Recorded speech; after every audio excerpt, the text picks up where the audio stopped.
Hello and welcome to Hunt Line. I'm Brian Sexton. You all know our host, Major Hart. And today our special guest, Capital Analyst, is Ben Wuerffel. Hey Ben, how are you? Doing very well. Thanks for having me on the show. Yeah, great to have you. Hey, I've been looking at the pin. It's caught my attention. You got to start. Can you explain? It looks like a trophy. All right, so coming out of Danny's professional career. So my brother, if you don't know, played a little football back in the day. Won a trophy. More into pickleball these days, but Really? as he is, that was 30 years ago when he won the Heisman, and so time does fly. It does. But no, so they came, a group came to him and said, you know, you've become known for community service and the good works that you're doing. What if we put a college football award together in your name? And it was for, you know, community service and academics and athletics. And Danny said, well, I really don't think I want to be a part of that. And actually, some of the folks from the Heisman Trust kind of said, you know what, there aren't very many times that anybody gets the opportunity to be a part of something like this. They kind of talked him into it. And so I think that was 2005 was the first winner. A couple years later, a big name, Tebow, maybe I've heard of him too. heard of him once or twice. Yeah. He fit the bill. University of Florida put together a pretty big packet on his application for that trophy. And it's grown in popularity, actually picked up Allstate as a big title sponsor, and they've merged it with the Good Works team, which is neat. And we're seeing this community, almost fraternity of these winners come together who are world changers. I mean, just really a cool thing to see these guys and what they're doing. And it went from like, here's the mission trips we're going on. Now it's they're philanthropists and they're using their NIL deals to raise gazillions of dollars. And so it's been a neat thing to see develop into a very premier college sport trophy. 120 applications, almost every single team submits a player for it. I can tell you, we're excited at the Jaguars that Eric Armstead won the Walter Payton NFL Man of the Year award because he's got about that size, a little patch that he gets to wear. And I was talking to him in Green Bay last week at the draft, and he was so excited to get that on his jersey. It matters. Yeah. To be distinguished as somebody, everybody does something, but someone who goes way above and beyond. Congratulations on getting that trophy to that level. It's really a neat thing. I don't get much credit, but I do. Would you like some? I get my name's in it, so helps. I feel like that doesn't hurt. But to have your name associated with something so significant as someone who does good works in the community, that's. You look at the volumes. application, so it comes. There's a voting committee that I'm on, and it's not very many, 50 or 60, mostly sports writers, and these applications are unbelievable. These kids are doing. It's like it's inspirational. It should be for all of us. You see what they're doing, and I don't know how much you guys know about being a college athlete, but there's not exactly a lot of time. And you look at how did they do 47 charitable engagements in a year, and it's absolutely amazing to see how they're spending their time. Now look, the name of the show is Hunt Life. When I get involved, it generally gets to football. So I'm going to step out of the way and let you talk hunting. Well, let's talk about being in the outdoors. I mean, it's been an integral part of my life for 40 plus years. I grew up fishing because my dad was a fisherman. I had a friend that his dad bird hunted dove and quail, so they used to take me when I was 11, 12 years old. And so I've kind of grown up hunting. I started deer hunting when I was 30, so 35 years. But I just love being in the outdoors. I love my quiet time. I can be alone with God. I can pray. I can just enjoy the beauty of the outdoors. You never know what you're going to see. You just see the beauty of nature. So it's not about killing. It's just about being outdoors and having a hunt life style, I guess is the best way to say it. Is that your approach too? I think so, yeah. So I didn't grow up hunting either. So I came into it later in life. And as an adult, I married into a family that was they had a large farm in southern Georgia. So I had an opportunity that I didn't really have. My father collected firearms and we got to shoot a lot, but it was all target shooting. So I spent my kind of childhood, we had a cabin in Colorado.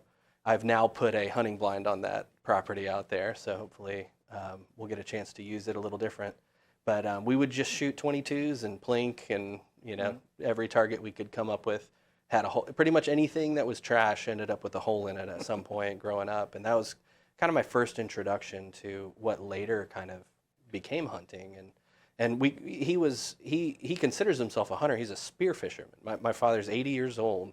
he's still going under the water and coming back up with fish. It's unbelievable, and pretty neat guy. So I grew up in Destin, Florida, and we were lucky enough to live on the water and did a lot of fishing at that point. So hunting came later, and it was, as an adult, I kind of got my first deer, and it was absolutely a whole different experience. And the solitude of being in the woods is something that's different from other types of activities that you might do. And it's hard to describe how you would think a Sasquatch is coming up from you behind when it's just squirrel. And it's because your senses are just in a completely different place when you're in that moment of solitude. And you've introduced your son to the sport too. Oh yeah, no, he's probably a better outdoorsman than me. And we started watching these videos on YouTube, and I'll come back to the hunting, but the catch, clean, cook videos, there's all sorts of different YouTubers that do these, and they're kind of fun to watch, and we find a couple guys that curse less than others, and you're like, all right, we'll watch those.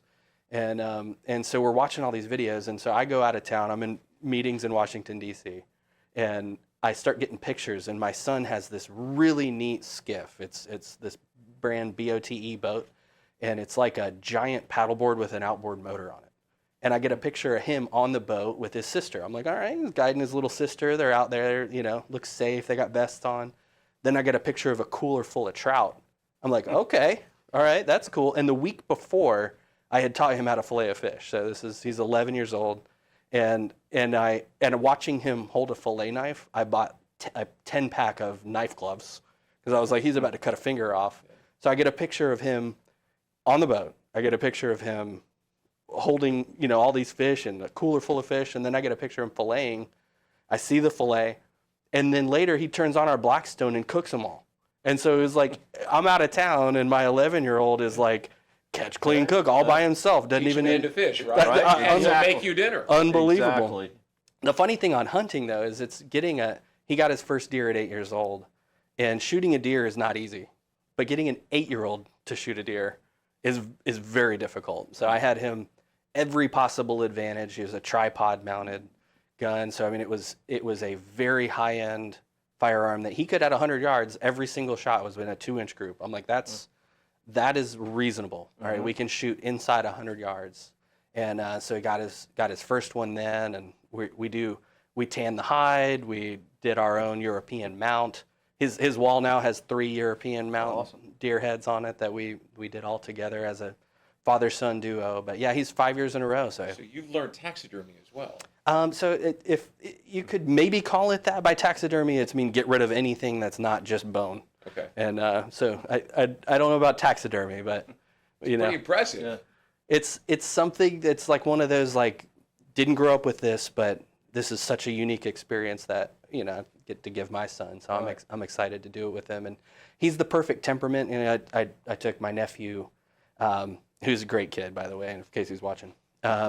So he went out and immediately he's wanting to play video games and and Andrew, my son, is I'm like, all right, look downrange. If you take your eyes off it, they're gonna walk past. You'll never see them. And he's laser beams. Locked in. I mean, he was for 2 hours, and it's the deer. It'll be way late in the morning. I'm like, hey, why don't we go eat breakfast? And he's like, they'll come out as soon as we leave.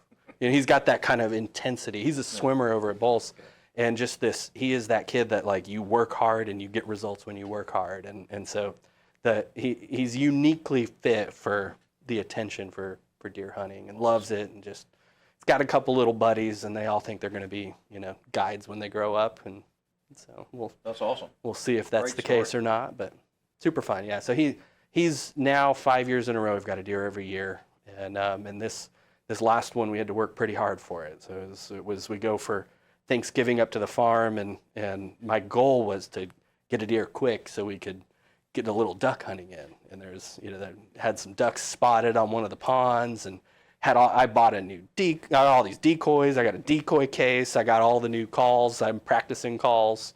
One of my favorite ones was my wife was kind of in a little bit of a grumpy mood, which is rare, and so we're at the dinner table, and I had just been wearing all my duck calls, and I got this whole chain around the neck, and I went to give our dinner prayer, and it was a little bit on edge, and I just went instead, and the kids burst out laughing, And she like held a mean face for as long as she could, which wasn't very long. Yeah, It was right. like had to That's cut awesome. had to cut through that tension with a little duck call. So anyway, that's so far my only success with the calls is that prayer. So, Sounds like you've got it successful in life right now, hunting with your son, spending Yeah. time on the farm with your family. yeah, Hunt life's pretty good. Hunt life's pretty good. And not too bad. All right. Thanks for joining us Yeah. today. Yep. We appreciate it. You have to bring Andrew and come back. He'd love to be here. Well, then maybe we'll invite him next time. You should. All right. all right. Major, Thanks for living the hunt life with us. we'll see you next time. Bye-bye.